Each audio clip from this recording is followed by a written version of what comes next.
numerous other jobs, and she was doing pretty well. In the year 2018, she opened her own company called Jade, Janks Interiors. And that company was very successful as well, and it was said that she was worth several $1,000,000. And she was leading a very nice life, traveling all over the place, you know, having nice vacations, enjoying fine dining and beautiful clothing, you know, and why not? She's successful, she's earned her money. And in the year 2020, she moved into a house right next door to Tom Merriman, her previous stepfather. You know, I don't know what you call it when there's been a divorce, if they lose the title stepfather or not, but that's who he was. And they still had a great relationship.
we know, but whatever. So, she knew of a man named Alan Roach who worked in security. And she contacted him to help her with what she was gonna do once Tom got out of the hospital. Okay. So, she claimed that what she wanted to do was have Alan present. Now, they renamed Alan the Fixer. Okay, that's what he was called by prosecutors. The Fixer. So, she wanted him to be present when she picked up Tom from the hospital, and he would be there and tell Tom what had been found on the computer. He would insist that Tom should delete all these photos and then insist that he move to a different home on a different street. That's what Jade claims. Okay, so now let's move to the date of the crime. It was December 31st, New Year's Eve day, and Jade picked up Tom from the hospital.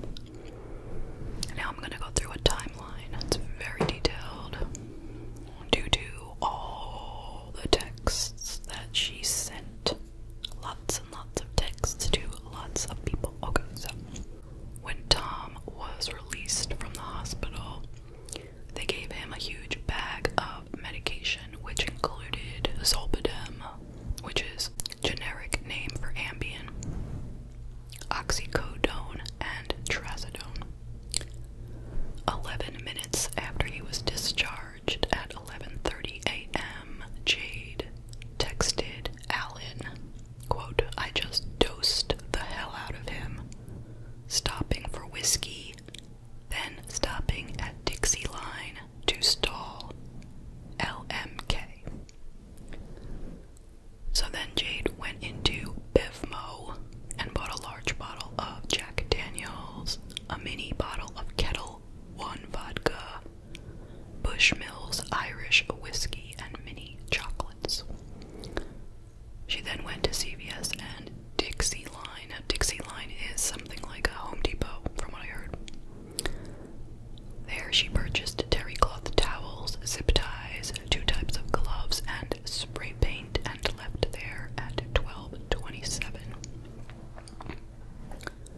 She did not hear back from Alan, so she drove to her house, where she tried to get Tom out of her car, but he fell into the driveway, and then she started texting Alan repeatedly. So 12:39, she texted Alan, quote, "I can't carry him either back to my car or to his house. I'm not strong enough. Can you come, like, right away?" She didn't hear from him, so she wrote to a friend of hers, Adam Sipliak, quote, "911, call me." Now, he couldn't help because he was getting a tattoo, and he told her to call this other guy named Chucky. So at 12:46, she texted Chucky, but he was in the desert and couldn't help. 12:52, she texted her friend Sarah, quote, "He is alive. Please don't ask me any questions, just help me get him into the house." 12:57, she texted Alan, "I had to call someone to help me carry him inside. I wish you were closer. 1 o'clock. Sarah came over with her boyfriend Justin. Justin lifted Tom back into Jade's car, and she told them that she was taking him back to the hospital, and they saw her drive away. 2:38, she texted Alan, quote, "He's waking up. I really didn't want to be the one to do this."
So sorry.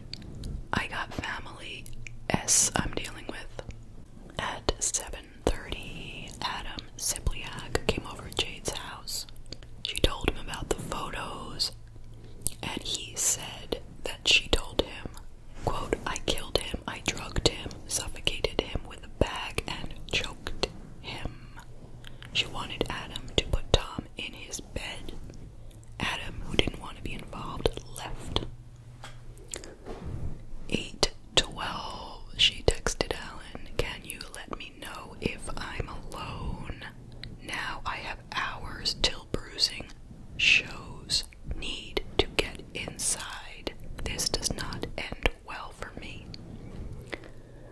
She texted him again at 9:24. She was going to bed, but, quote, still need to figure out my issue. Next day, January 1st, Adam Sipliak called the police at 9:30 in the morning and told them what had happened, or what he knew. Also on that morning, Jade texted Alan several times mentioning a pile of trash on her driveway that she needs help to get rid of. At 5:33, she sent her final text to Alan, quote, lose my number, I am getting pulled over. That evening, January 1st, 2021, Jade was interviewed at the police station.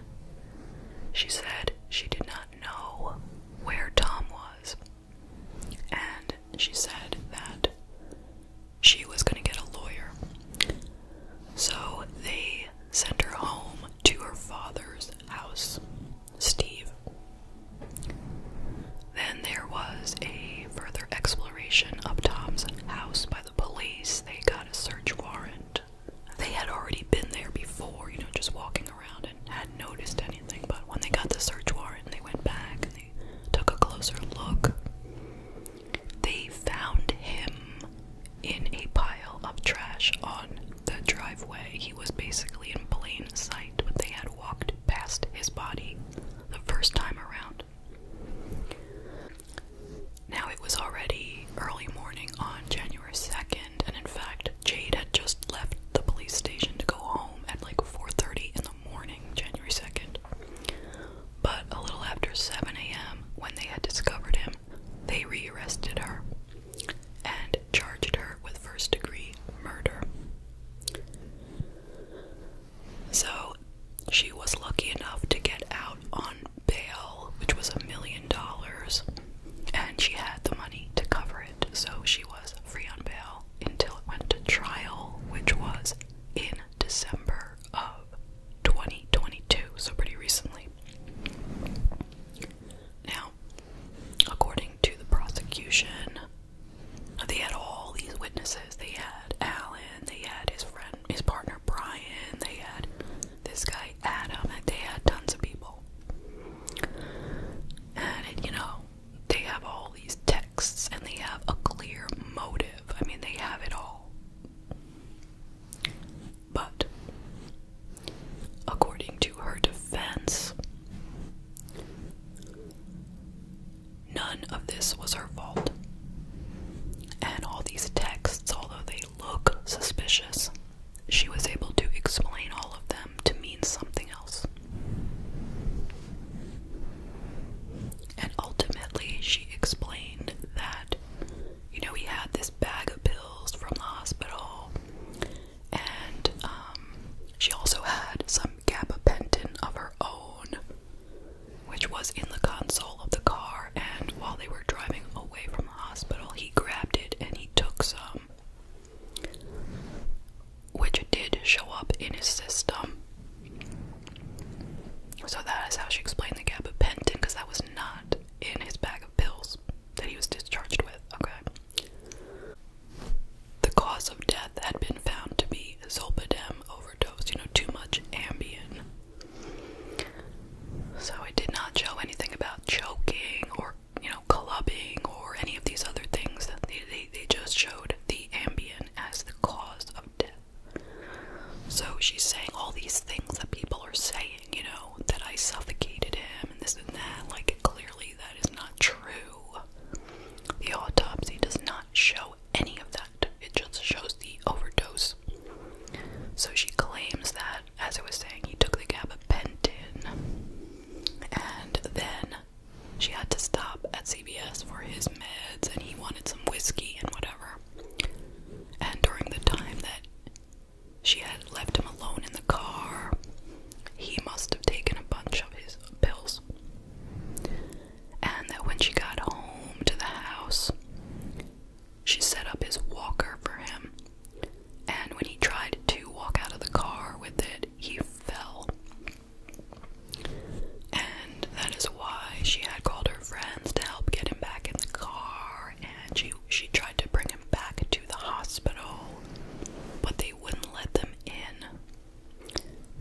because of COVID restrictions. Now, I don't know. I didn't hear anything about if they have proof that she actually tried to do that. She may have.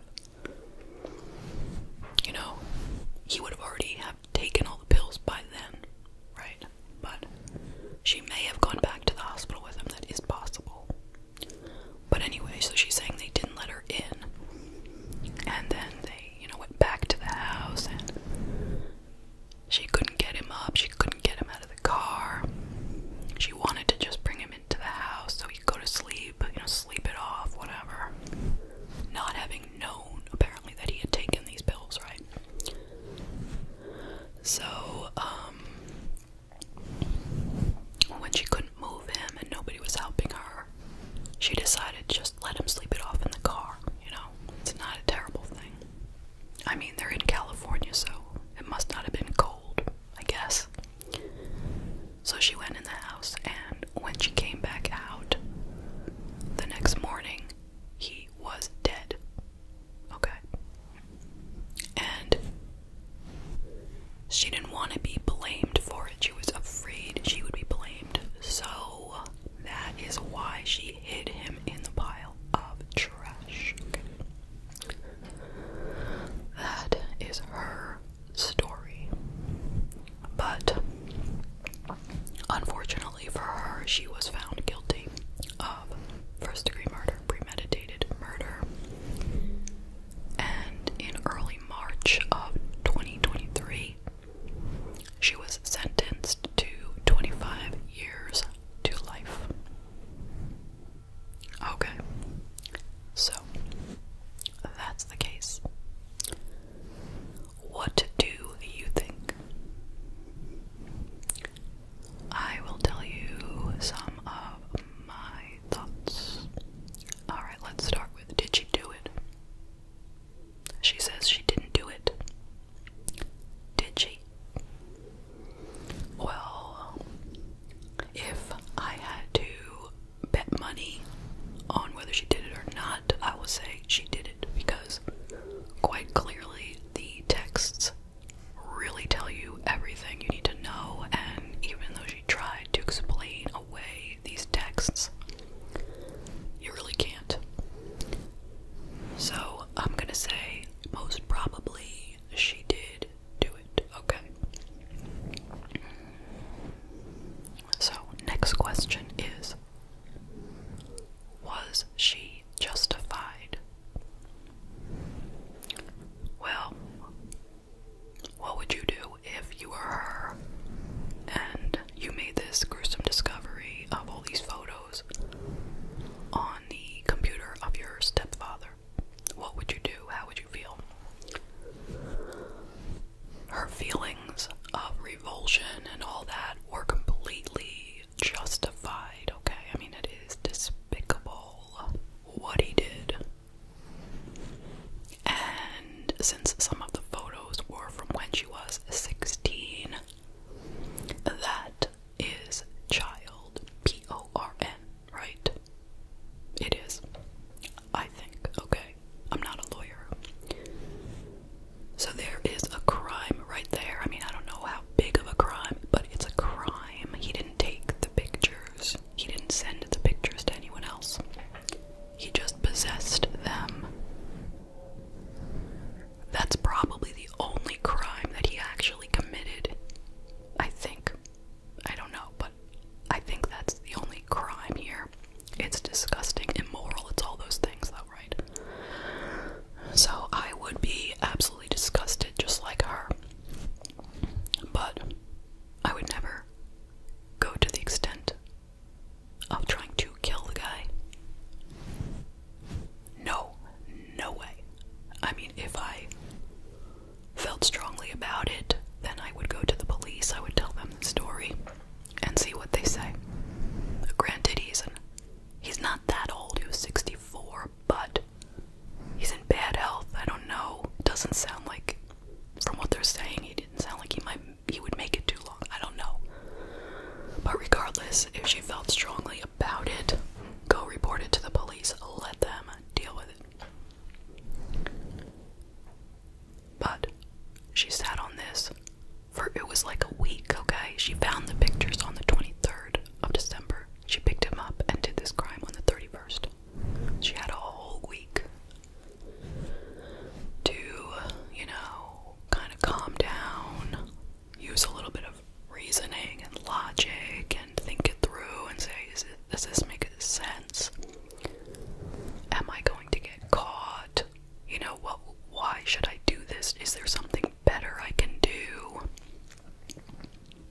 you know, she had time. She could have reached out to somebody else, you know, to talk it through with. Maybe her mother, I don't know. I think her mother had alcohol problems as well. Maybe. Okay, maybe. Maybe a friend she could talk to. Maybe a therapist if she had one. I don't know. Talk it out. Get some perspective. But no, she didn't do that. Instead, she calls up this guy and, you know, plans out this murder. Like, very premeditated. And it seems like she was, you know, running her mouth about it quite a bit, involving lots of people. Just very stupid. So anyway, I'm getting away from the question was she justified? And I'm just gonna say no, she wasn't justified. He did a very bad thing to her, but murdering him is not the way to go. Now, what about the fact that this guy seemed so, you know, like seemed like a good guy in general, right? Nobody really disliked him. After